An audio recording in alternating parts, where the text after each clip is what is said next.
Hey, Sean, so what's it been like, practicing under, conditions where it was hard for us to hear ourselves outside of the practice gates? What's it like, being in there, and how does that prepare you for what you'll face Saturday night? Yeah, I mean, we always talk about making practice harder than the games, and I think that we did a good job this week of doing that. The music was extremely loud, and I think that we handled it really well, so I don't think the noise is going to be any problem Saturday.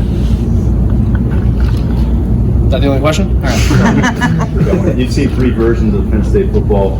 This locker room right now, going into this Iowa game, how would you describe the cohesiveness, the way the guys have each other's back, compared to maybe what you've seen the past couple of years? Yeah, I mean, I think that we've always been very family-oriented in this program. I think Coach Franklin's done a really good job of that. Right when I stepped in my freshman year, I've always felt like this is a very family-type place. But I feel like this team is the closest I've been a part of. I don't know if it's just because I'm older or if it's true, but I really believe that we got a good thing going here, and just everybody's got each other's backs, which that's one of the best parts about being on the team. Is there an element to that so many guys are growing up together? I mean, so many, 28 of the 30 guys who scored touchdowns this year, sophomore and freshman. I mean, right. A lot of guys going through their maturation process. Yeah, I mean, I think that might be a part of it. When you learn together, you also grow together. So I think that we're growing as a family, growing closer together. Each day I learn something new about another person. Whether it be background or just something they like to do or whatever. And I just got a lot of friends on this team, and I'm just really happy to be a part of it. You talked a lot about, after games, you've talked a lot about looking forward to breaking down the tape and looking at that sort of thing. Since this has been your gig, do you feel like you've gotten better at that, and maybe in what way if you have? Yeah, I think that each week, you got to find something to critique yourself about. Footwork's been, in the past few weeks, definitely something that I've been, really watching for myself. But, I think that I'm getting better at it every week.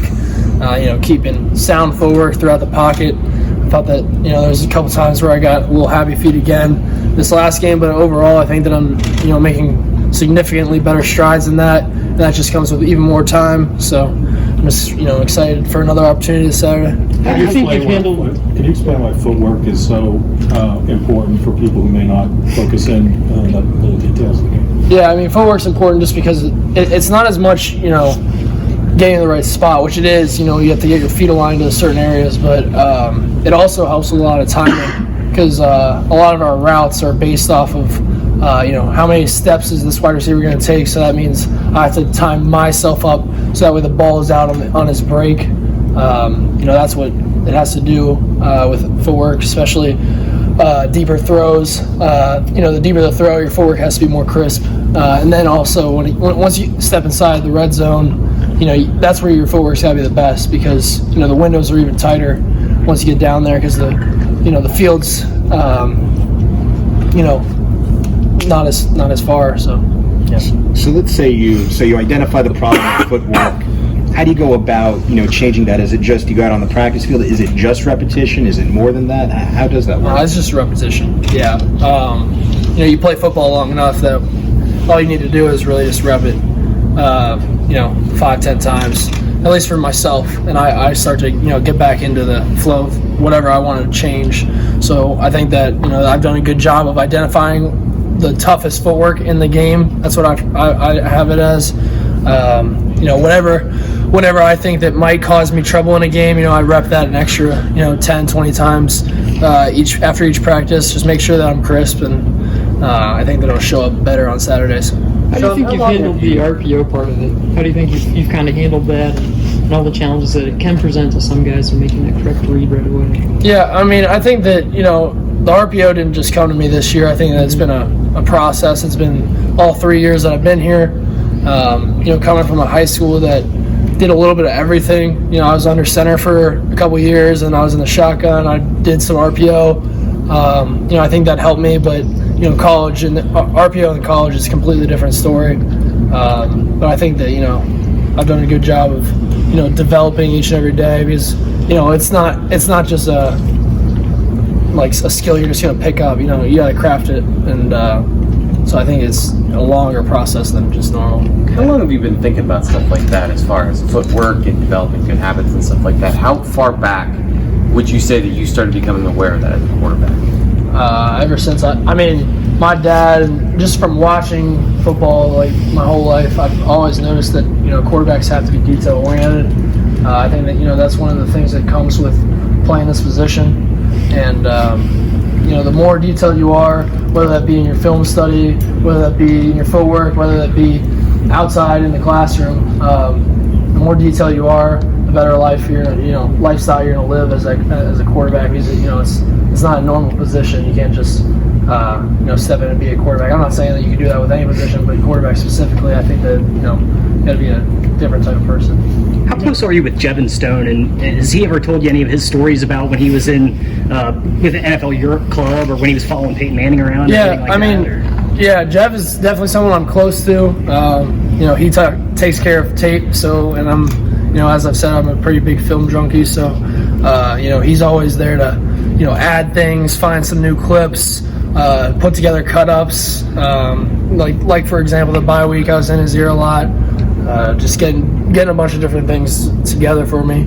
And he does a really good job across the whole team, just making sure everybody's good. Whatever we need, he's always there on call, so, Jeff's a great resource in this program. Yeah.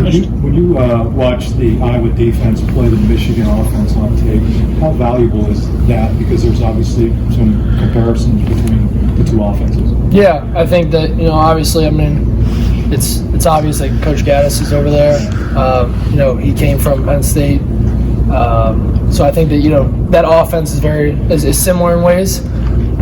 So that tape is very good, from a formation standpoint. Seeing what they play with, what Michigan lined up with. I think that it's very, very valuable tape. How much do you allow yourself to look forward to going places that you've never played before? I have been to Iowa. So my freshman year, I was at Iowa. So I do know the environment. I'm excited to go back there. I do remember when I was there, I specifically remember I had a great warm-up my freshman year. So, I'm just trying to transition that into this Saturday. What's a great warm-up consist of? Oh, just hitting all my throws. Sean, going back to that experience, you had front row look at what Drake McSorley pulled off that final drive.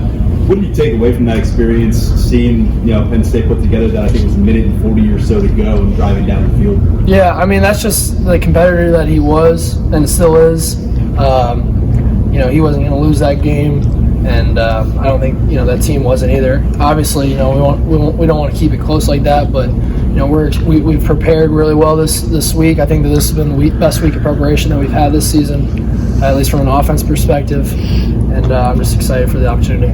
So what leads you to say that? What have you seen, when you say the preparation is the best it's been? What's kind of made it the best? Yeah, I think that, the preparation this week, each week we've always had one period or two that we've, taken a dip. And I felt like this week we stayed consistent throughout the whole practice, both yesterday and today. I don't think we really dipped in any area. Obviously, I'd miss a throw or, we'd slip on a route or something. But, overall, the intensity has been very high. I think that, the noise obviously plays into that. You're bouncing around. You have to get up, communicate better just because, you lose a couple seconds with the noise. But, yeah, I think that we've done a good job this week of making sure that we're going to be prepared for, every variable that, they're going to bring us. Sean, is there anything about the team now that you don't know that you're hopeful you'll find out Saturday night? No, I think that, I know what we got. I think that obviously, I was going to come out with some different things that we haven't seen, just being able to adjust, make corrections throughout the game and, adjust to whatever's going on. I think that our team's done a good job of that already, but just overall, keep growing. That's the biggest thing. Two more for Cliff. Sean, how rewarding is it to see Nick Bowers have these couple of games put together here after, year 5 on campus? What does it do for you guys, and what has he done to really earn his spot out there, and what dynamic does he bring to this offense? Yeah, Nick's been here longer than I have. He's done a really good job of staying consistent, always working hard. He's always been one of those guys. He's not going to be as vocal of a leader, but at the same time, you know what you're going to get.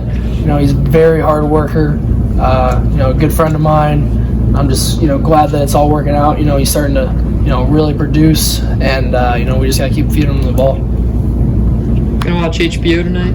Yeah, I will. It's a little late, but you know, I think a few of us are going to get together, kind of just see what they put together. Pretty excited about it. But yeah, obviously, you know, watch it and then move on.